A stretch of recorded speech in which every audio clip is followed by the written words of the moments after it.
Buenas tardes, hermanos. Buenas noches, hermanos. Dios nos bendiga en la meditación de la Santa Palabra de nuestro Dios.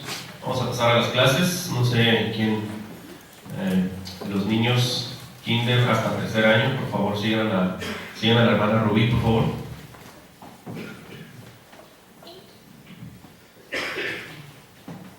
Hasta tercer año los peques, por favor. Doñito, ayúdanos con esto. Trata de dar uno por familia, más o menos. Son 25 fotos.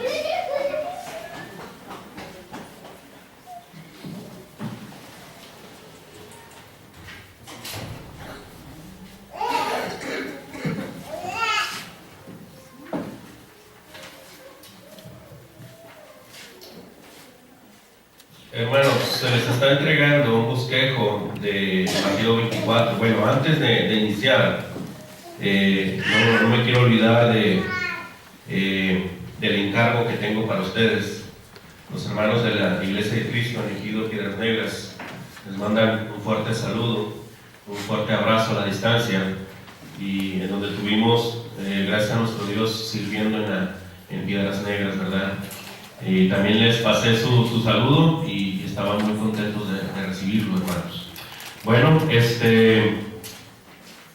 ahí se les está entregando ese bosquejo que lleva como título La certeza de la venida del Señor, que es el tema que hemos estado viendo en estos pasados miércoles. Y al momento de darme este tema, pues pensé particularmente en Mateo 24. Sin embargo, al momento de estudiar, yo medité y dije, pues es que tengo que incluir todo el capítulo para poder entenderlo.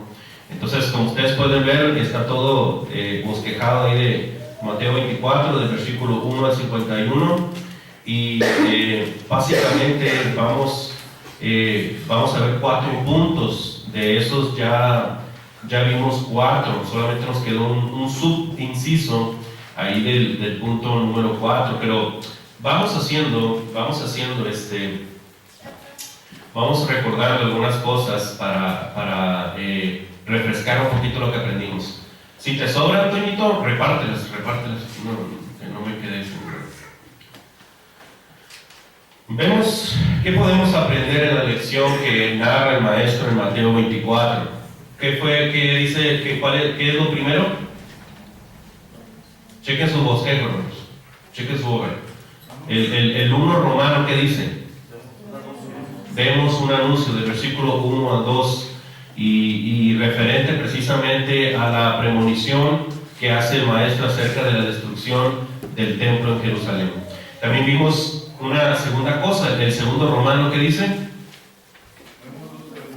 Vemos 2 preguntas, también vemos 2 preguntas en Mateo 24 que son la parte toral o el corazón de todo este capítulo, que las 2 preguntas que se hacen es ¿cuándo será la destrucción del templo y cuándo será la segunda venida? Es decir, el fin del siglo particularmente, ¿no?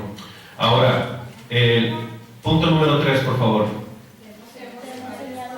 Ahí vimos, el maestro no empieza, lo interesante de esto es que el maestro no empieza a detallar acerca de la destrucción del templo, ni tampoco acerca de su segunda venida. Mejor empieza con unos aspectos negativos para decirles, miren, va a suceder esto, aquello, pero todavía no es el fin del siglo. Todavía no son las señales de la destrucción. Y vemos también en cuarto lugar, cuarto romano. Vemos la destrucción de Jerusalén. Ahí fue donde nos quedamos, hermanos.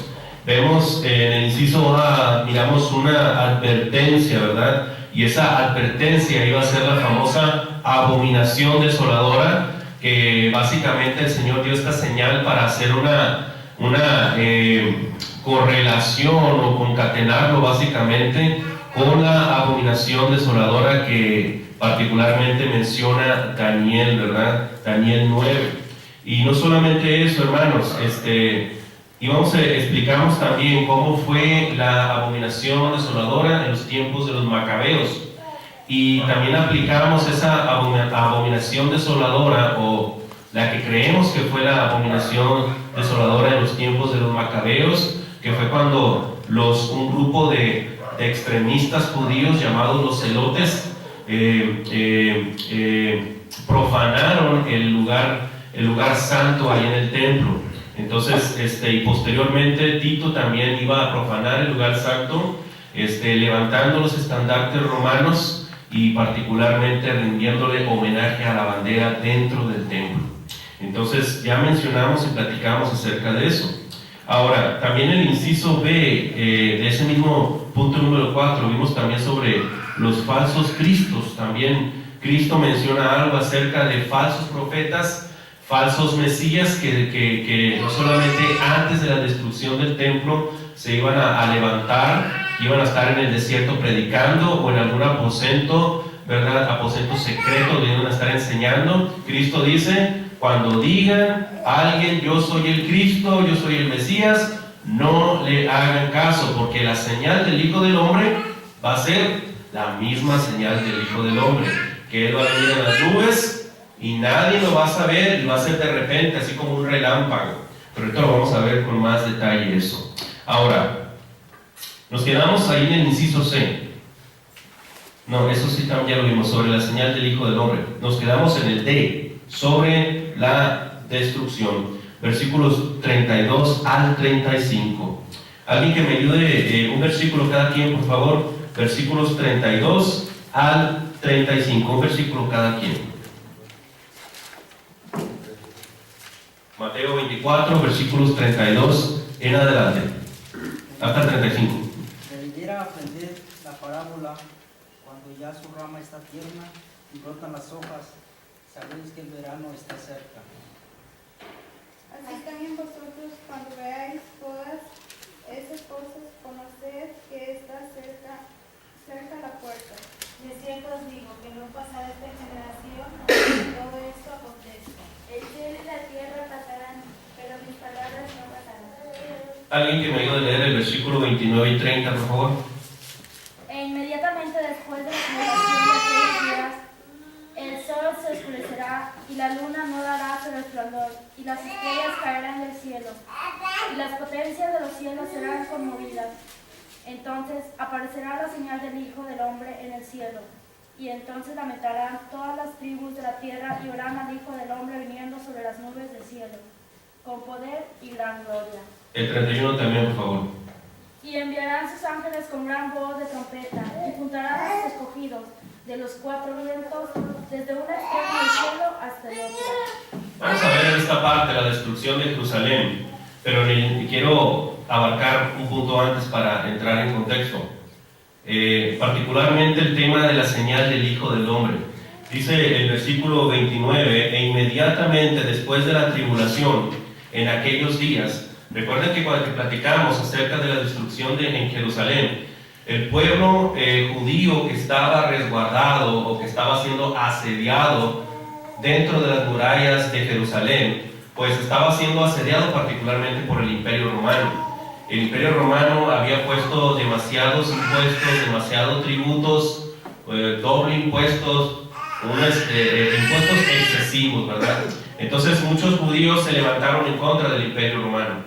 Entonces el Imperio Romano, al ver que mataron también a sus soldados, al ver que mataron a sus representantes, pues estos no se tocaron el corazón y empezaron precisamente un asedio contra Jerusalén. Y lo interesante de todo esto es que esa gran tribulación se refiere particularmente a todo el sufrimiento que los judíos alrededor del año 70, 68 al 70 después de Cristo iban a tener. Por ejemplo, nomás para que se den una idea, comentamos la semana pasada que uno de los efectos que tenía este asedio es que les iban a privar de toda comida, les iban a cortar todo alimento y bebida. Entonces nada podía salir, nada podía entrar a Jerusalén, a tal grado que se comían los cadáveres. Los mismos judíos se comían los cadáveres, según el escritor Josefo. Y no solamente eso, que cuando llega el asedio a Jerusalén, es decir, cuando logran entrar por las murallas, dicen que fue tal la matanza en Jerusalén, que inclusive los soldados romanos, había charcos donde la sangre traspasaba sus propios tobillos. Así de sangre derramada fue en Jerusalén. Fue algo tremendo. Se cree que en esa gran matanza hubo particularmente 1.100.000 muertos. Entonces y como 900,000 que fueron particularmente llevados a cautiverio. Eso es lo que se refiere particularmente a esa tribulación. Dice en versículo 29, e inmediatamente después de la tribulación de aquellos días, el sol se oscurecerá y la luna no dará su resplandor, y las estrellas caerán del cielo, y las potencias de los cielos serán conmovidas. Esto es un lenguaje, no vamos a ir detalle por detalle, hermanos, porque este capítulo es un capítulo altamente teológico y tiene algunos elementos apocalípticos, pero también es altamente escatológico, es decir, habla acerca del final de los tiempos. Ahora, todas esas referencias que hace, por ejemplo, el sol se oscurecerá, la luna no dará su resplandor, como el domingo pasado que hubo un eclipse lunar, ¿verdad? Mucha gente estaba pensando, ¡ching, ya son el fin de los tiempos! Y pues todavía seguimos aquí, ¿verdad? Cada vez que hay un efecto de esa naturaleza, pues piensan que es el final de los tiempos, pero no es así. Todos estos elementos que menciona el versículo 29, hermanos, son simbólicos que se refieren a un juicio, y un juicio dado a Jerusalén, ¿ok? Si nosotros nos fuéramos a Isaías, a Ezequiel, a Apocalipsis, vamos a encontrar también ese elemento simbólico. Ahora, el versículo 30. Entonces aparecerá la señal del Hijo del Hombre en el cielo. Por eso les comentaba, ¿cuál es la segunda, cuál es la señal, la indicación de la segunda venida de nuestro Señor Jesucristo? ¿Cuál? La segunda venida, hermanos. Porque nadie sabe la hora ni el día en el cual va a venir el Maestro. ¿Sí? Ahorita vamos a decir por qué. Ahora, dice, y entonces lamentarán, es decir, van a llorar, van a exclamar todas las tribus de la tierra, y verán al Hijo del Hombre viniendo sobre las nubes con gran poder y gran gloria. Ahora, fíjense muy bien lo que vamos a decir, hermanos. Eso ya lo había comentado la semana pasada. Pareciera como si el versículo 29 y 30 pareciera que dijera que después, así en una primera lectura, pareciera que el versículo 29, que habla acerca de la destrucción de Jerusalén, para el versículo 30 pareciera que después de la destrucción va a ser la segunda venida. Pero nosotros estamos en el 2019 y no ha acontecido esto. Hay algo bien importante que deben entender en el aspecto profético. Cuando un profeta te decía una profecía de algo y luego mencionaba otra profecía que parecía continua de otra, no quiere decir que iba a ser de un día para otro. A veces una profecía se cumplía, y para que se cumpliera la segunda pasaban años, pasaban siglos, ¿sí? Esa es la forma de hablar en la Biblia proféticamente, ¿sí? A veces puede marcar un determinado tiempo, pero no solamente eso, hermanos, no solamente eso. Es bien importante que entendamos que el hecho de que Jesucristo no haya venido todavía no quiere decir que no estemos bajo juicio. ¿Se acuerdan cuál era la predicación de Juan el Bautista? Arrepentíos, porque el reino de los cielos se ha acercado. Y luego les aconsejaba a las personas, a sus oyentes, a los fariseos, a los escribas, les aconsejaba precisamente y les decía, generación de víboras, ¿quién les enseñó a huir de la ira venidera? Y también comentaba y decía, haced pues frutos dignos de arrepentimiento. ¿Por qué? Porque el hacha ya estaba puesta sobre el árbol, sobre la raíz del árbol. Es decir, el juicio de Dios. Y Jesucristo venía predicando, el tiempo se ha cumplido, arrepentidos porque el reino de los cielos se ha acercado y creed en el Evangelio. A partir de que llegó Jesucristo, hermanos, empezó el juicio de Dios que llegó a consumarse en la cruz. Pero para que ese juicio se ejecutara, tiene que llegar la segunda venida de Jesucristo. En el derecho penal y también en el derecho civil se puede dictar sentencia de algo. Se da sentencia de algo, pero se deja para posterior o un día en el futuro la ejecución de esa sentencia. Lo mismo pasa aquí. El mundo entero está bajo juicio. Solamente falta que Cristo venga y ejecute esa sentencia. Por eso no debemos de bajar la guardia, hermanos. Ahorita lo vamos a ver precisamente en la segunda venida del Maestro. Esa palabra del Hijo del Hombre es bien importante, pero ahorita no la vamos a tratar. Versículo 31. Enviará a sus ángeles con gran voz de trompeta y juntarán a sus escogidos, esto es, a los cristianos, de los cuatro vientos, de todo el mundo, desde un extremo del cielo hasta el otro. Esto, hermano, claramente se estaba refiriendo a la segunda venida, hermano. ¿Saben por qué? Porque en ese tiempo todos los creyentes de Cristo estaban reunidos en Jerusalén. Y a partir de esa gran destrucción de Jerusalén, es cuando los cristianos iban a esparcir por todo el mundo y iban a llevar el Evangelio, ¿sí? Ahora, esto se refiere particularmente a la segunda venida, ¿sí? Esa trompeta que se va a tocar será para juntar a los cristianos de todas las partes del mundo. Ahora, versículo 32. Aquí, hermanos, es bien importante entender. Es como si se terminara una línea de pensamiento del Señor y empezara otra. Sigue diciendo 32. De higuera aprended la parábola, cuando ya su rama está tierna y brotan las hojas, sabéis que el verano está cerca. Les está diciendo Jesucristo, ustedes conocen muy bien las estaciones del año. Entonces, estas señales espirituales que les estoy dando tienen que ver con la destrucción de Jerusalén, ¿sí? Ahora, fíjense muy bien lo que les estoy diciendo. Jesucristo está hablando de la destrucción de Jerusalén y de repente menciona cosas de la segunda venida para contrastarlas y para diferenciarlas. Cuando usted tenga tiempo, vea que cuando se refiere a la destrucción de Jerusalén, sí se refiere de algunas cosas bien detalladas. Pero cuando se refiere a la segunda venida, no da ni día ni da hora.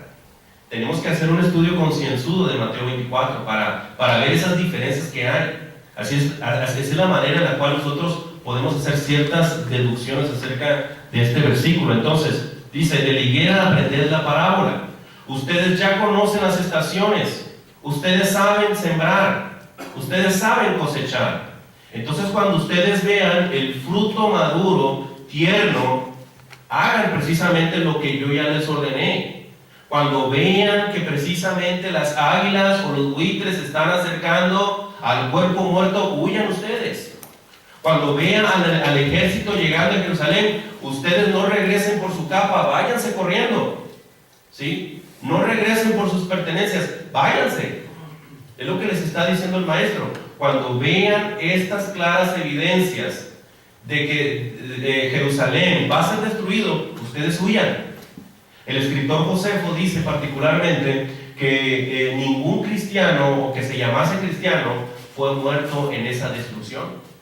Ningún cristiano murió porque vieron muy bien las señales que el Maestro les había dado, ¿sí? En el año 70, particularmente en el año 70 después de Cristo, fue cuando se llevó a cabo esta destrucción entre mediados de julio y a mediados de agosto, ¿sí? Ahora, versículo 33. Así pues, vosotros cuando veáis todas estas cosas, dice, conoced que está cerca a las puertas. La destrucción de Jerusalén se avecina, pero no todavía la segunda venida.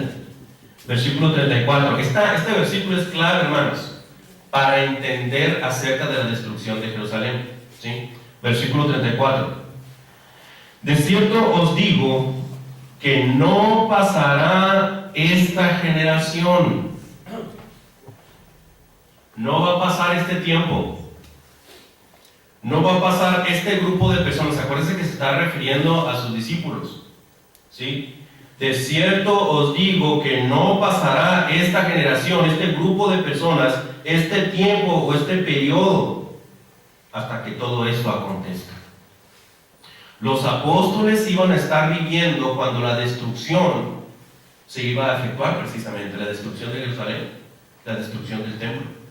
¿Sí? Esa es una clave para poder distinguir una cosa de otra, porque sabemos que la segunda venida todavía no se ha efectuado. Seguimos aquí y hay muchos elementos para decir precisamente que hay cosas que tienen que ver con la segunda venida en toda esta porción que hemos leído. ¿Sí? No podemos, hermanos, no podemos clasificar y decir del versículo 1 al 35 la destrucción y del 36 al 51 la segunda venida. No, hermanos, porque hay elementos que podemos extraer de todo ese gran capítulo. Ahora, versículo 35. El cielo y la tierra pasarán, pero mis palabras no pasarán. Aquí el Señor estaba subrayando precisamente la fiabilidad de su anuncio en el discurso. ¿Sí? El cielo y la tierra pasarán. Podrán suceder muchas cosas, pero mis palabras, lo que les estoy diciendo, lo que les estoy pronosticando y diciendo, eso va a suceder en cuanto a la destrucción de Jerusalén. Ahora, para terminar este tema, vamos a entrar al aspecto o la otra lección que podemos ver en Mateo 24. Y hay una quinta cosa que podemos ver. ¿Cuál es esta? Quinto romano. Toda esa porción. Ven, hermanos, tuvimos que ver 2 clases de Mateo 24 para entender la segunda venida. Hasta aquí, hermanos. Antes de pasar a esto, ¿alguna pregunta? ¿Alguna duda? Hay hermanos que seguramente no entienden muchas cosas, pero este tema ya lo teníamos viendo varios miércoles, ¿sí? Entonces, hasta ahorita, hermanos, ¿alguna duda? ¿Alguna pregunta? ¿Algún comentario? ¿No? ¿No? Ok. ¿Hermano Antonio? Me quedé pensando lo de la capa, hermano. ¿Tiene algún símbolo especial que el judío regresara por su capa, por la ropa, la vestimenta? Bueno, particularmente, hermano, yo no lo veo tanto como un símbolo, ¿no? Yo lo veo más como una advertencia. Es decir, lo que estaba diciendo Jesucristo, que no regresaras. En este caso, cuando le dice no regreses por tu capa, era porque muchos de ellos salían fuera de las murallas de Jerusalén y estaban sembrando, realizando diversas actividades. Yo me imagino, hermanos, que lo que el maestro está diciendo, cuando tú veas los ejércitos llegar a Jerusalén, ni siquiera regreses por tu capa, déjala ahí, ¿sí? Vete, huye de ahí, porque la gran tribulación que se acercaba para Jerusalén iba a ser tremenda, pero no considero que sea algo simbólico, ¿verdad? Eso es interesante lo que dice el hermano Antonio, porque tenemos que pedir a Dios en oración que nos dé la sabiduría para entender qué es lo literal y qué es lo figurado, ¿verdad? Entonces, hay muchos elementos que podrían considerarse literales, como en el caso de la capa, ¿verdad? Así es como yo lo considero, ¿no? ¿Algún otro comentario? ¿Alguna pregunta, hermanos? ¿No? Bueno, vamos a leer, hermanos, vamos a leer el versículo 36, por favor. Pero el día y la hora nadie sabe, ni aun los ángeles de los cielos, sino solo mi Padre. Fíjense, hermanos, acerca de la segunda venida, ya lo hemos dicho, pero aquí está la base para decir eso, que la segunda venida, el fin del siglo, nadie sabe la hora, nadie sabe el tiempo. Qué gran diferencia que cuando dice versículos anteriores que acerca de la higuera, y ustedes ya conocen cuando está tiernita, cuando está madurita. ¿Se dan cuenta del contraste que quiero llegar? Ustedes van a saber el tiempo de la destrucción, pero de la segunda venida, ni siquiera yo sé la hora ni el día. Aunque ahí no dice Jesucristo que no sepa el día, pero sí lo dice Marcos 12:32. Vamos a leer ahí Marcos 12:32, por favor. En el texto paralelo a este texto, para ver que inclusive Jesucristo no lo sabía. Marcos 12:32. Entonces el escriba le dijo: bien, maestro, ¿verdad has dicho? que uno es Dios y no hay otro fuera de él. ¿Leíste Marcos 12:32? Sí. ¿Sí? Sí. Creo que me equivoqué con la cita, hermanos.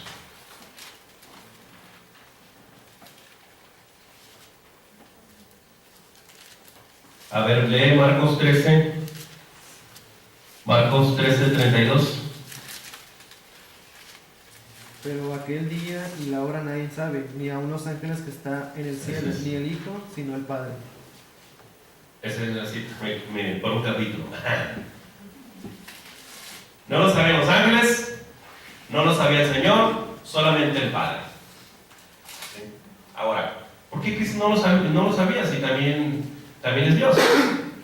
Bueno, hermanos, sabemos que Jesucristo es 100% Dios, pero cuando estuvo aquí en la tierra también 100% humano. Y algo que destaca al maestro es su humildad. Él sabía lo que tenía que saber, lo que no. Porque cuando estuvo aquí en la tierra, él se sometía a la voluntad del Padre y se dejaba guiar por el Espíritu Santo, a pesar de ser Dios. No lo necesitó, pero él se entregó voluntariamente para aprender obediencia, ¿sí? Y hay muchas cosas que él realmente no quiso saber, hermanos. No quiso saber. Entonces, es algo bien interesante este dato. Ahora, aquí viene la parte buena. Versículo 37. Fíjese, la pista que da el Señor acerca de la segunda venida. Versículo 37. Mateo 24:37. No pierdan esa cita, hermanos. Como en los días de Noé, así será la venida del Hijo del Hombre. Dice aquí Mateo que la segunda venida será como en los días de Noé. ¿Cómo eran los días de Noé? Vamos a leer ahí en Génesis capítulo 6, versículos 5 al 8. Génesis capítulo 6, versículos 5 al 8. Y vio Jehová que la maldad de los hombres era mucha en la tierra, y que todo el designio de los pensamientos del corazón de ellos era de continuo solamente el mal. Y se arrepintió Jehová de haber hecho hombre en la tierra, y le dolió en su corazón. Y dijo Jehová: Crearé de sobre la faz de la tierra a los hombres que he creado, desde el hombre hasta la bestia, y hasta el reptil y las aves del cielo. Pues me arrepiento de haberlos hecho. Pero Noé halló gracia ante los ojos de Jehová. Gracias. Fíjese que había mucha maldad en el corazón, en el alma de los primeros habitantes. Y había un pensamiento totalmente pecaminoso, sentimientos totalmente equivocados. Había una voluntad malsana y sobre todo no tenían conciencia de lo que estaban haciendo. Había un completo pecado y Dios resolvió acabar con la humanidad entera, pero Dios halló gracia en Noé. Al decir gracia quiere decir que Noé estaba haciendo algunas cosas que le agradaban a Dios, que lo hacían acepto ante Dios, y entonces permitió a Noé y a sus familiares les dio una segunda oportunidad. Y la oportunidad que le dieron a ellos fue la segunda oportunidad, mejor dicho, para la humanidad entera. Pero Jesucristo aborda un poquito más sobre esta cuestión, versículo 38. Estamos hablando de la segunda venida, hermanos, ¿sí? La hora de su venida nadie lo sabe, ni siquiera el Señor. Ahora, versículo 38. Porque en los días antes del diluvio estaban comiendo y bebiendo, casándose y dando en casamiento, hasta el día en que Noé entró en el arca. Una clave para entender la segunda venida es esta, hermanos. Versículo 38. Como en los días de Noé, antes del diluvio. Es interesante que la palabra diluvio, la palabra cataclismo, y cuando utilizamos la palabra, Mateo utiliza en griego la palabra cataclismo, una palabra más agresiva. y tiene que ver particularmente kata abajo y clismo lavar. O sea, Dios purificó a la tierra en su totalidad, ¿sí? Y tiene que ver la idea precisamente de la inundación con agua. Pero no solamente eso, hermanos, dice, porque como en los días antes del diluvio, fíjense qué estaban haciendo, estaban comiendo y bebiendo. Se estaban alimentando y peor aún, habían tenido un exceso en la alimentación, había un consumo excesivo, pero también una alimentación diaria. Esto quiere decir, hermanos, que ellos estaban llevando una vida normal. Estaban llevando una vida normal. No estaban recordando a Dios. Y sigue diciendo, quiero aunar el comentario, dice, casándose y dando en casamiento, es decir, estaban llevando el curso normal de la vida hasta el día en que Noé entró en el arca. Yo me imagino en estos tiempos, hermanos, el estilo de vida que nosotros llevamos. Nos levantamos, nos apresuramos para bañarnos, desayunamos algo, lo que se pueda, y si se puede, salimos corriendo al trabajo, agarramos el camión, los que van a la escuela, los que van al trabajo, y trabajan entre 8 y 10 horas para luego terminar bien cansados y llegar a dormirse. Y el otro día, igual. Y así. Llega el viernes, llega el sábado, llega el domingo, vámonos a la carnita asada. Vámonos a la fiesta, vámonos al guateque. El mundo, muchas personas en el mundo, ese es su estilo de vida. Trabajan toda la semana y trabajan toda la semana y el fin de semana, diversión. Ahí están el domingo todo crudos. Y bien importante, hermanos, yo recuerdo mucho esto.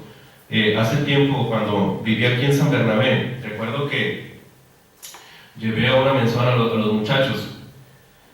Y esa vez llegué como a las 9, 10 de la noche a la casa. Y me acuerdo que unos vecinos tenían su fiesta, todo lo que daba, ¿verdad? Cerveza, música, risas, diversión, todo eso. Yo me fui a dormir y estuvieron toda la noche con el musicón y con la cerveza. Y en lo que pude dormí. Pero me acuerdo que me levanté a las 5 para ir a la radio y todavía estaban ahí. Todavía estaban en el guateque. Y lo que me hace pensar es que precisamente me recuerda siempre este versículo 38, porque estamos viviendo en un estilo de vida muy rápido, donde otras cosas están llevando más el tiempo que deberíamos dedicarlo a Dios. La gente está comiendo, está bebiendo, está trabajando, está estudiando, se está casando, se está divirtiendo, pero nunca ponen a Dios en esos elementos. No se acuerdan de Él. Y fíjese que es algo que está pasando ahorita. Es un estilo de vida totalmente egocentrista. Abra sus ojos, hermanos, y vean en su colonia cómo podemos ver esto claramente, hermanos. La gente está bajando la guardia espiritual, y se está dedicando más al gozo, al mundo, a la alegría, a la diversión, sin acordarse de Dios. Por eso, cuando de repente tenemos la oportunidad de estar en una carne asada, yo me imagino, puede ser la segunda venida en este momento. En este momento puede ser. Entonces, no se deje guiar por la ilusión de tratar de gozar la vida. Gócela, sí, gócela, pero ponga primeramente el reino de Dios y su justicia. Nunca se olvide de eso, porque es muy fácil dejarse guiar por la ilusión de las cosas que el mundo te ofrece, ¿sí? No tiene nada de malo, hermanos, no tiene nada de malo que uno trabaje, que estudie, que haga las cosas que tenga que hacer como todo ser humano ordinario. Pero cuando tenga que adorar y servir de Dios, hágalo con toda su mente, con todo su corazón y con todas sus fuerzas. Ese es el consejo que yo le puedo dar. Porque si esta es una pista de la segunda venida, hermanos, a mí se me hace que ya está cerca. Porque es algo que podemos ver cada fin de semana cuando la gente se casan, tienen fiestas quinceañeras, bautizos ahí en la iglesia católica, etc. Es para la pachanga el fin de semana, ¿verdad? Y el fin de semana y de la semana para trabajar. Entonces, ciertísimo este versículo 38. Versículo 39. Y no entendieron hasta que vino el diluvio y se los llevó a todos. Así será también la venida del Hijo del Hombre. Fíjense, muchos van a estar bien metidos en su estilo de vida, que cuando venga Jesucristo ya va a ser demasiado tarde, como el diluvio. ¿Sí? No va a haber la oportunidad de hacer un cambio espiritual, no va a haber la oportunidad de que tú digas, me voy a bautizar, me voy a confesar al Padre. No, ya no va a haber nada de eso. Nada de eso va a haber. ¿Sí? Versículo 40, alguien que me ayude a leerlo. Versículo 40 y 41. Entonces estarán dos en el campo, uno será tomado y el otro será dejado. Dos mujeres estarán moliendo en un molino, la una será tomada y la otra será dejada. Gracias. Particularmente, hermanos, estos versículos no quiere decir que la mitad de la humanidad va a ser llevada y la mitad va a ser dejada. No. Lo que se refiere básicamente a estos dos versículos es que va a haber personas que van a estar preparadas y va a haber personas que no lo van a estar. Simple y llanamente. Eso es lo que quiere decir. ¿Sí? La pregunta aquí es, ¿estoy yo preparado para la segunda venida? Dice que el tema del maestro no fue tanto el darnos pistas sobre su segunda venida. Él hizo más énfasis a la preparación que debe de tener el cristiano. Porque hay muchas personas que hacen teología acerca de la segunda venida. No, que el cielo se va a ver rosa, que va a ser un domingo, porque es el día del Señor, y empiezan a especular. Estamos viendo el tema de Charles T. Russell, de los testigos de Jehová. Él no sé cuántas veces predijo la segunda venida. Y siempre le fallaba. Entonces la base de la ideología de los testigos de Jehová está basada en mentiras, francamente, sinceramente. Sobre un falso profeta. Por más bonito que tengan sus edificios, por más amorosos y nobles que sean, están basados bajo o su fundamento está hecho de un hombre, de un falso profeta que ha mentido acerca de la segunda venida del Señor. Ahora, fíjese el consejo que da el maestro en el 42, versículo 42, por favor. Velad pues, porque no sabéis a qué hora ha de venir nuestro Señor. Y 43 también. Pero sabed esto, que si el padre de familia supiese a qué hora el ladrón había de venir, velaría y no dejaría minar su casa. 44. Por tanto, también vosotros estad preparados, porque el Hijo del Hombre vendrá a la hora que no pensáis. ¿Se dan cuenta, hermanos? Jesucristo no abunda acerca de ese momento glorioso de la segunda venida del Maestro cuando vengan las nubes. Él más bien aconseja, velar, dice, vigilar, estar en una alerta espiritual constante. Y eso básicamente va a estar relacionado particularmente con las parábolas de las 10 vírgenes y con las parábolas de los talentos que vamos a ver posteriormente.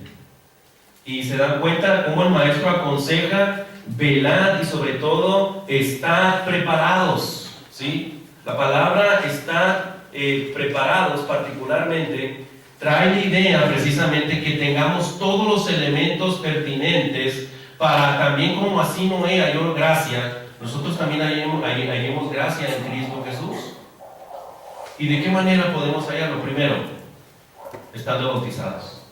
Y segundo, llevando una vida santa, de acuerdo al santo mandamiento de Dios.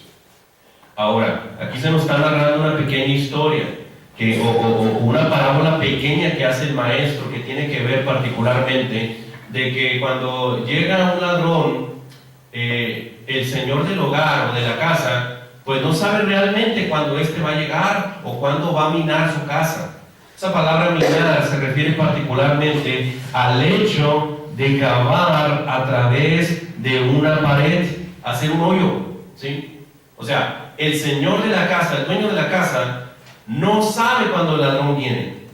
Así va a ser la segunda venida del Señor. Nosotros no sabemos cuándo es y cuándo sucederá esto.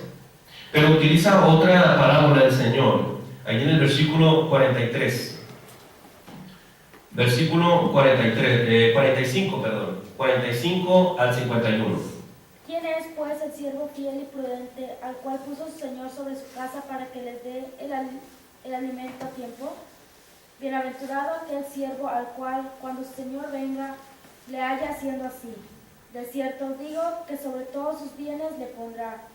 Pero si aquel siervo malo dijere de su corazón, mi Señor tarda en venir, y comenzaré a golpear a sus consiervos, y aún a comer y a beber con los borrachos, vendrá el Señor de aquel siervo en día que éste no espera, y a la hora que no sabe, y lo castigará duramente, y pondrá su parte con los hipócritas. Ahí será el lloro y el crujir de dientes. Aquí tenemos una pequeña parábola acerca de dos siervos, y hace la pregunta el maestro: ¿quién es, pues, el siervo fiel y prudente, a cual puso su Señor sobre casa para que les dé alimento a tiempo? El Señor se va, el amo se va, y deja al siervo, al mayordomo, a cargo de la casa. Hay dos ejemplos o dos estipulaciones que hace el maestro. Uno, no sabe cuándo va a regresar su maestro. Abusa de las personas, abusa de los criados, abusa del alimento, se entrega a la borrachera, porque no sabe, dice, al cabo que el Señor siempre tarda, entonces voy a primero, pues voy a entregarme a todo tipo de pasiones, me voy a entregar a todo tipo de gustos. Y luego menciona precisamente al otro siervo, y aquel siervo precisamente es un siervo diligente, es un siervo que ha honrado su palabra, que ha cumplido con su amo. Bueno, este siervo es llamado como el siervo fiel, digno de confianza y prudente, es decir, cuerdo, ¿sí? Sensato. Y a este se le va a poner sobre más bienes. Esta es una referencia, una figura para referirse al cristiano, para referirse también al ser humano como mayordomo de esta creación. ¿Qué estamos haciendo con las cosas que nos ha dado Dios? ¿Lo estamos haciendo para gloria y honra de Dios? ¿O lo estamos haciendo realmente para satisfacernos y gozarnos nosotros mismos? ¿Para qué hacemos lo que hacemos? O las cosas que Dios nos ha dado, ¿qué uso realmente le estamos dando? ¿Estamos abusando de Él? Porque todas las cosas que tenemos, hermanos, no son nuestras. Nosotros somos solamente mayordomos de las cosas que Dios nos ha dado. Por eso el versículo 31 dice, antes de leer el 51, en aquel tiempo era muy común, hermanos, que la figura que está tomando el Señor, sus oyentes, los discípulos, lo conocían muy bien.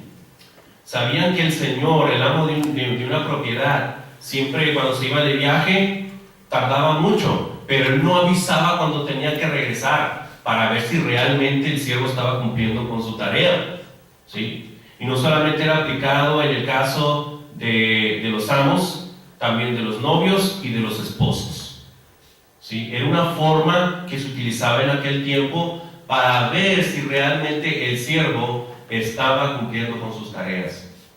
En el caso del siervo infiel, o en el caso del siervo que es imprudente, ¿sí?, que no cumplió con su tarea, dice el versículo 51, y lo castigará duramente. Esa palabra castigar, dicotomeo, significa cortar en dos partes.